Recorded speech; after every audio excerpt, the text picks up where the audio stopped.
Hi mga kaisip na yan! Magandang araw! Ngayon ay panibagong episode na naman kung saan papadaliin natin ang mathematics o sa Tagalog, Sipnayan.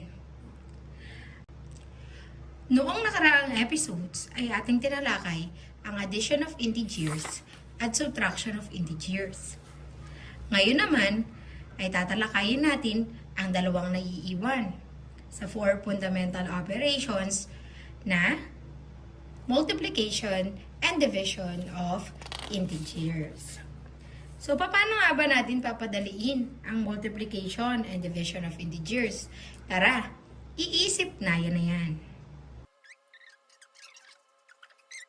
Halimbawa, meron tayong negative 6 times negative 3. Ano kaya ang magiging sagot dito?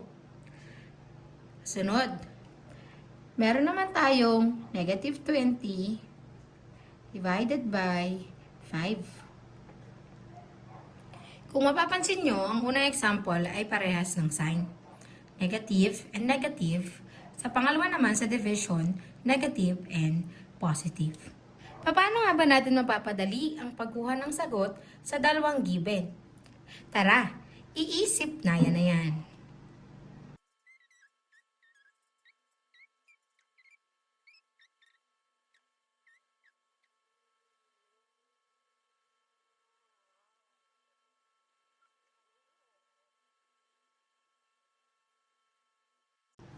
Paano nga ba ito maaalala ng mga bata?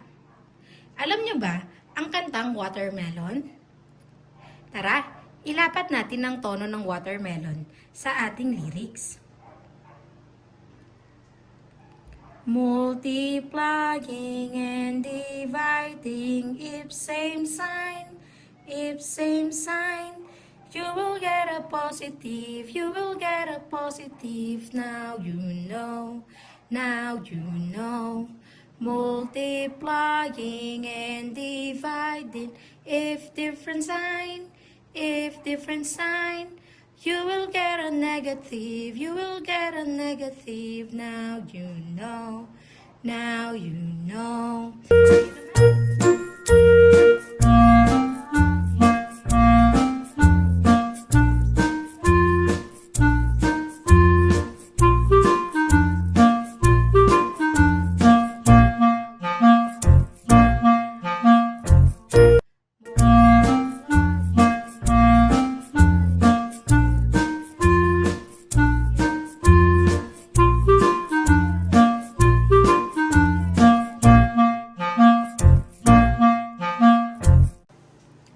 Madali bang kantahin mga kaisip na yan? Siyempre naman. Sinasabi sa kanta na kapag parehas ng sign, same sign,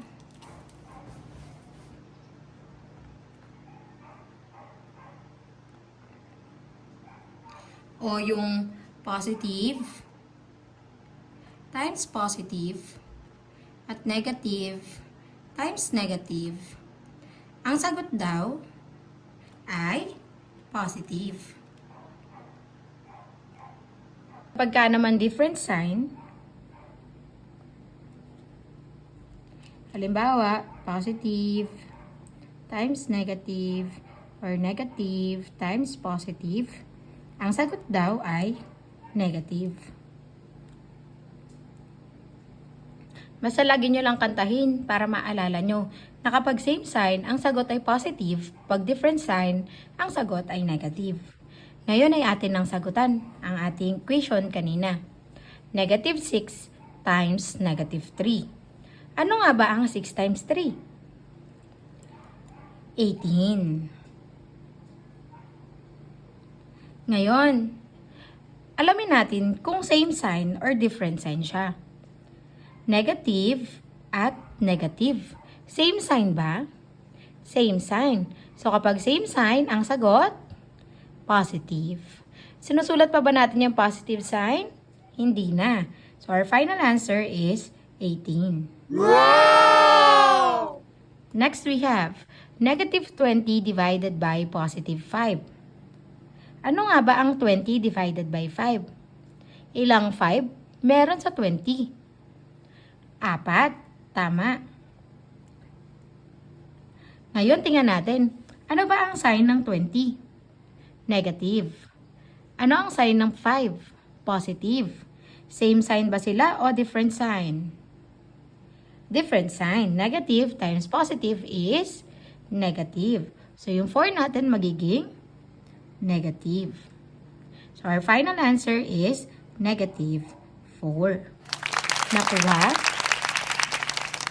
Tara, magsagot pa tayo ng iba. Halimbawa naman, meron tayong 10 times negative 8.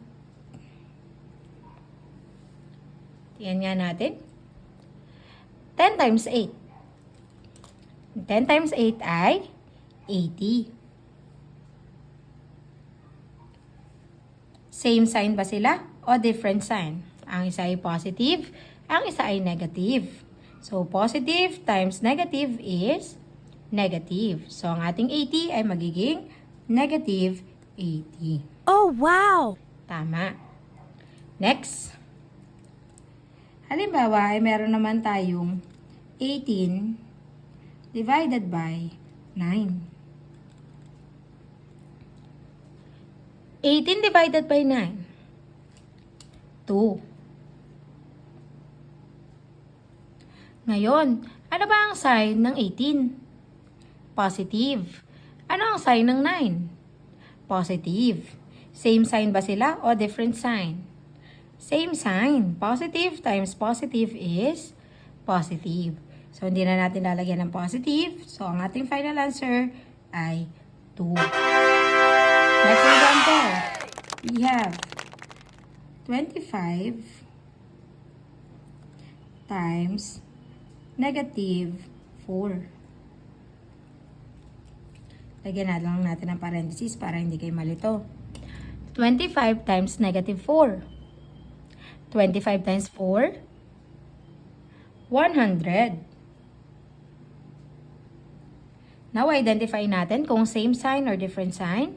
Ang 25 ay positive. Ang 4 ay negative. So, positive times negative is negative. So, our answer is negative 100. Wow! Nakuha ba? Madali? Oo naman, madali. Pag-aralan natin palagi ang multiplication table ha. Kasi kung hindi mo alam multiplication table or hindi mo alam kung paano mag-multiply, mahihirapan ka din mag-divide. Huling example, tapos kayo naman. Halimbawa, meron tayong negative 11 times negative 14. 11 times 14. Tama, 154. Ngayon, ano ang sign ng 11? Negative. Ano ang sign ng 14? Negative. Negative times negative equals positive.